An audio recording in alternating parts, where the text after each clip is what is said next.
The Assembly will now hear an address by His Excellency Volodymyr Zelensky, President of Ukraine. I request protocol to escort His Excellency and invite him to address the Assembly.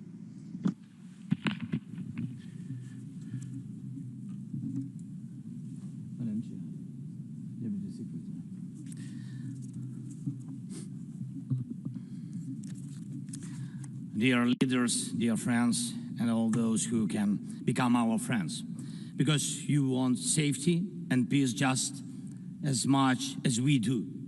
Today, no one but ourselves can guarantee security. Only strong alliances, only strong partners, and only our own weapons.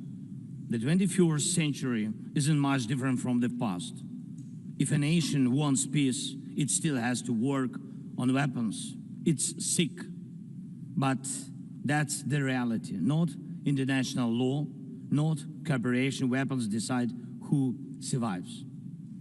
Excellencies, you know perfectly well international law doesn't work fully unless you have powerful friends who are truly willing to stand up for it. And even that doesn't work without weapons. It's terrible, but without it, things would be even worse. There are no security guarantees except friends and weapons. No Ukrainian choice this kind of reality. And knowing our people, they would have chosen a different priority. Ukrainians are peaceful people, but they are people who want to live freely in their own independent country. That's why we invest in defense. For many nations, there is simply no other way left. Nations can speak about their pain from stages like this, but even during bloodshed, there isn't a single international institution that can truly stop it. That's how weak these institutions have become. What can Sudan or Somalia or Palestine or any other people living through war really expect from the UN or the global system? For decades, just statements and statements. And even everything happening in Gaza remains without a way out. Even now, Syria, after all the changes, still has to appeal to the world to ease the sanctions that are choking its economy. It has to ask and wait. Syria deserves stronger support from the international community. And as Russia's war against my country goes on, people are still dying every week. Yet there is no ceasefire because Russia refuses. Russia abducted thousands of Ukrainian children, and we have brought some of them back. And I thank everyone who's helped. But how long will it take to bring all of them home? Childhood slips away faster than adults are able to help. Look at Israel. Nearly 2 years have passed and hostages still haven't been freed. They must be freed, but even that still hasn't happened. And for years, there have been no real answers to other threats, either chemical weapons and famine used as a weapon. Last year, at this assembly, I warned the world about the risk of radiation disasters, especially due to Russia's occupations of our Zaporizhzhia nuclear power plant, the biggest in Europe, but nothing's changed. Nothing's. And yesterday, the plant went into blackout again, and Russia hasn't stopped shelling even in areas near a nuclear facility. And because of international institutions are too weak, this madness continues. Even being part of a long-standing military alliance doesn't automatically mean you are safe. Just recently, 19 simple Russian drones violated Polish airspace, and only 4 were shut down. Luckily, they were not Shaheeds or even worse. Otherwise, the results would have been horrific. Estonia had to call a UN Security Council meeting for the first time in history because Russian fighter jets deliberately entered its airspace. Moldova is defending itself again from Russia's interference. We have helping Moldova, and Russia's trying to do to Moldova what Iran once did to Lebanon. And the global response, again, not enough. We have already lost Georgia in Europe. Human rights and the European nature of the state system are only shrinking there. Georgia is dependent on Russia. And for many, many years, Belarus has also been moving toward dependence on Russia. Europe cannot afford to lose Moldova too. It's important to remember how the world once ignored the need to help Georgia after Russia's attack, and how the moment was missed with Belarus. How Moldova must not be lost. And for Europe, supporting Moldova's stability is not costly, but failing to do so would come at a much higher price. That's why the EU needs to help Moldova now with funding and energy support, not just words or political gestures. We must not forget about protecting the rights of people and the rights of nations in regions where these rights are under threat. The UN Charter and the Universal Declaration of Human Rights must apply everywhere. But the Taliban in Afghanistan dragged a whole country back into the dark ages. Cartels in some Latin America countries are more powerful than the government there. This is all about collapse of international law and the weakness of the international institutions. And so it's about the rise of weapons. Weapons decide who survives. Excellencies, yesterday President Trump stood right here in this hall, and God saved him from a murder attempt during the campaign. A shot was fired from a rifle, and just a fraction of an inch saved his life. Just days ago, President, along with hundreds of thousands of Americans, honored the memory of Charlie Kirk. Sadly, his life was cut short by a bullet. Once again, violence with a rifle in hand. We also mourn the Ukrainian woman, Irina Zarutska. She was brutally killed with a knife here in America, the very country where she was seeking refuge from Russia's war. And almost every day, when we open the news, we see headlines about violent attacks happening all around the world. Most of it is done with weapons. People are already used to, but weapons are evolving faster than our ability to defend ourselves. Now, there are tens of thousands of people who know how to professionally kill using drones. Stopping that kind of attack is harder than stopping any gun, knife, or bomb. This is what Russia has brought with its war. It used to be that only the strongest countries could use drones because they were expensive and complex. Now, even simple drones can fly thousands of kilometers. War tech doesn't care about geography anymore. It's now reshaping it. Just recently, airports in Europe had to shut down because of drones. Authorities couldn't even say what kind of drones they were, who sent them, or from where. Last week, North Korea announced the test of a tactical strike drone. That means even countries with limited resources can now build weapons that are dangerous to their neighbors. Ukraine and nations like Saudi Arabia know all too well how dangerous Iranian attack drones are.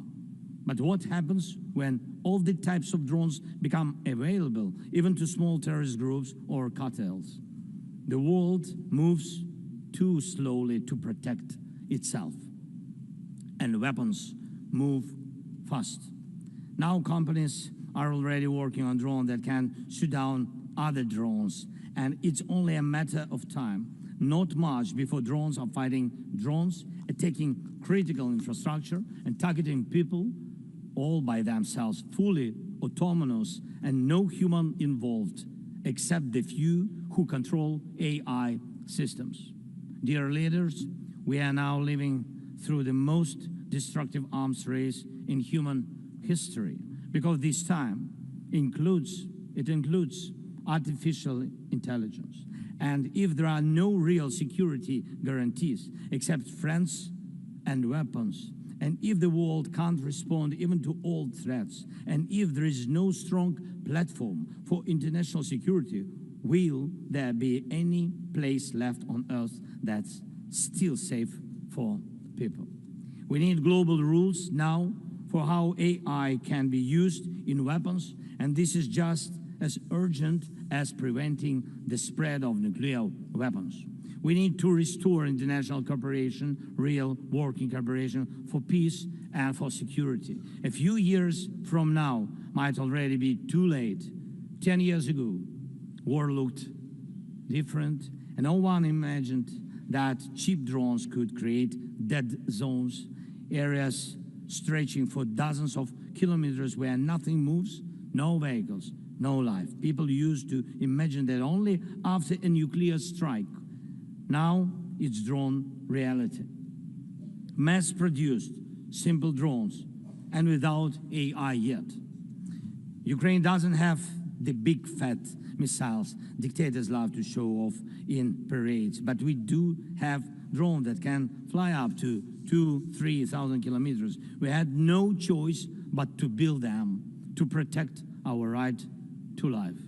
Control over the sea used to depend on having a big navy. Ukraine doesn't have a big fleet, but we succeeded. In the Black Sea, we pushed what's left of the Russian navy into remote base. And we did it with sea drones. That's how we protect our ports and maritime trade routes, because Russia has left us no other choice.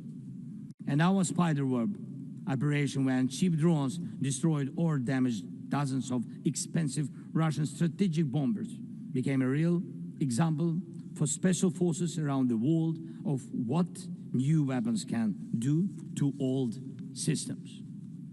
These very Russian bombers attacked our cities. And none of this would have happened if Putin had not started this full-scale aggression, full-scale war. And every year that this war goes on, weapons become even more deadly. And only Russia deserves to be blamed for this. Dear leaders, to protect lives, Ukraine builds underground schools and underground hospitals. To protect lives, we have to spend more on protecting power stations from drone and missile attacks than on building sports facilities or cultural infrastructure. Ukrainian farmers are learning how to protect their equipment from Russia's FPV drone strikes, and for them, that challenge is far greater than climate change. Russia's war has put us in this situation, but do you have protection against similar threats?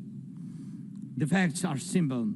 Stopping this war now, and with it, the global arms race, is cheaper than building underground kindergartens or massive bunkers for critical infrastructure later. Stopping Putin now is cheaper than trying to protect every port and every ship from terrorists with sea drones. Stopping Russia now is cheaper than wondering who will be the first to create a simple drone carrying a nuclear warhead. So we must use everything we have together to force the aggressor to stop. And only then do we have a real chance that this arms race will not end in catastrophe for all of us. If it takes weapons to do it, if it takes pressure on Russia, then it must be done. And it must be done now. Otherwise, Putin will keep driving the war forward wider and deeper. And we told you before, Ukraine is only the first, and now Russian drones are already flying across Europe, and Russian operations are already spreading across countries, and Putin wants to continue this war by expanding it, and no one can feel safe right now. So first, we are now building a new security architecture for ourselves. More than 30 countries are already part of our coalition, and we are strengthening army, launching joint weapons production with partners, and defining financial commitments for defense in a way that could become a security model for any other nation. If security guarantees work for Ukraine, something more than just friends and weapons, it will mean that people were able to make national security not a privilege for a few nations, but a right for everyone. Second, we are ready to make our modern weapons become your modern security, your modern weapon. And we have decided to open up arms exports. And these are powerful systems tested in a real war when every international institution failed. And we are also ready to grow our defense production together with strong partners so that their protection is modern and reliable. You don't need to start this race from scratch. We're ready to share what has already proven itself in real defense. And third, many in the world are still relaxed. Still. But look at how many countries are here at this General Assembly, countries that are at war, or just came out of war, or are trying to stop one, or openly getting ready for one. War has already reached too many people to pretend it has nothing to do with you. So it depends on you. Whether you help peace or continue trading with Russia and helping Russia to fund this war, it depends on you. Whether prisoners of war will be freed, whether abducted children will come home, whether hostages will be free, it depends on you. What will define existence? War like now, or our joint strong actions as it should be? Yesterday we had a good meeting with President Trump, and I also spoke with many other strong leaders, and together we can change a lot. Of course, we are doing everything to make sure Europe truly helps. And of course, we count on the United States. I appreciate the support we are receiving. Yes, much depends on the G7 and G20, but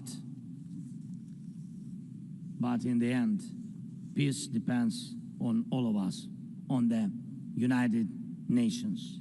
So don't stay silent while Russia keeps dragging this war on. Please speak out and condemn it.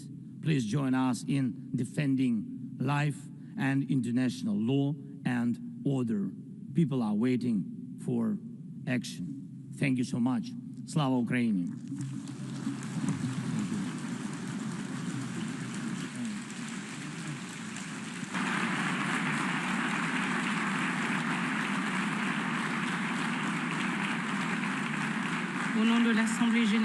On behalf of the General Assembly, I wish to thank the President of Ukraine. The Assembly will hear an address by His Serene Highness, Prince Albert II, Sovereign Prince of Monaco. I request protocol to escort His Serene Highness and invite him to address the Assembly.